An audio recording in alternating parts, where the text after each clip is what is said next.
Bonjour, Jean-Michel pour TV4. Je suis dans les locaux de PMM avec Adélaïde, qui est chef de service ici, qui va nous expliquer ce qu'est le permis de louer. Donc apparemment, on doit demander un permis pour louer aujourd'hui des locaux, on va dire, qui sont insalubres ou pas. Enfin, si on a le doute, en fait, on prend contact avec vous et on vérifie. C'est pour être plus tranquille, pour avoir de meilleures relations avec nos locataires, se protéger aussi. Expliquez-nous, c'est quoi le permis de louer?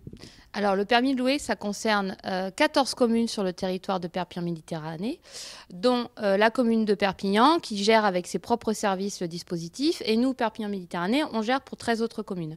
À titre d'exemple, on peut citer Rivesaltes, Saint-Laurent-de-la-Salanque ou Casse-de-Pêne qui sont concernés. Uniquement des quartiers spécifiques, hein? C'est pas Uniquement toute la commune. les centres anciens, ça peut aller d'une seule rue à un centre ancien dans son intégralité.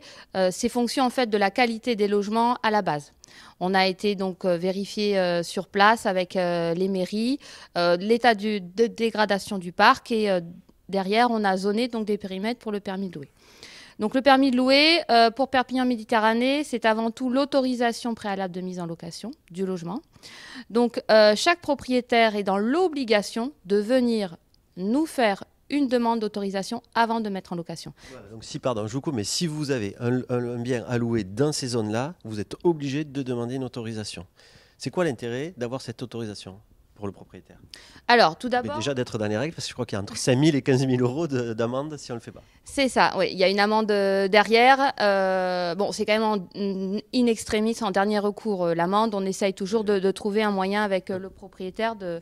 L'intérêt, à part d'avoir le visa bon pour la location, qui permet déjà d'établir, je dirais, une espèce d'état des lieux, c'est-à-dire on sait déjà qu'on a un local qui est apte à la location, ça c'est pas mal, parce que quand le locataire a dégradé, ben, nous on a déjà une preuve comme quoi on l'a loué dans un bon état, c'est ça?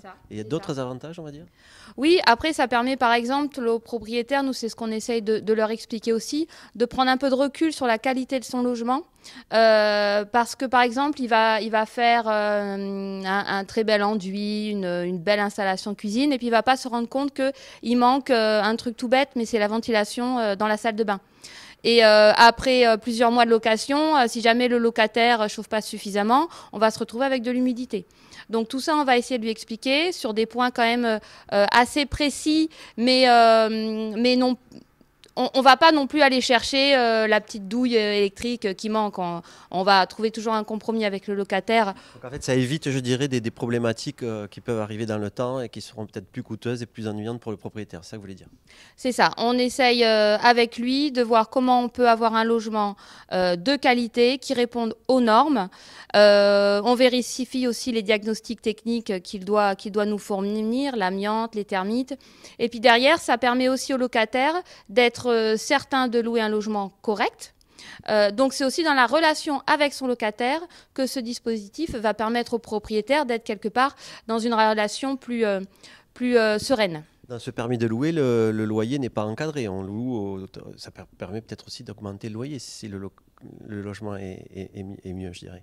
Tout à fait, tout à fait. On espère aussi, puisqu'on a quand même ciblé des centres qui sont, des rues en tout cas, qui sont un petit peu dégradées.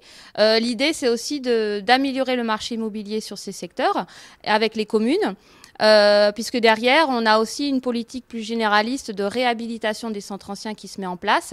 Par exemple, la rue permis de louer, on va essayer de voir avec le maire comment réaménager la voirie, quelle poche de stationnement pourrait être créée dans le centre ancien pour amener, aérer le centre et permettre à des ménages, des familles de se projeter et de venir vivre ici.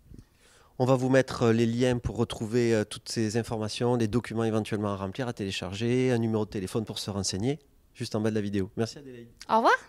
Merci à vous.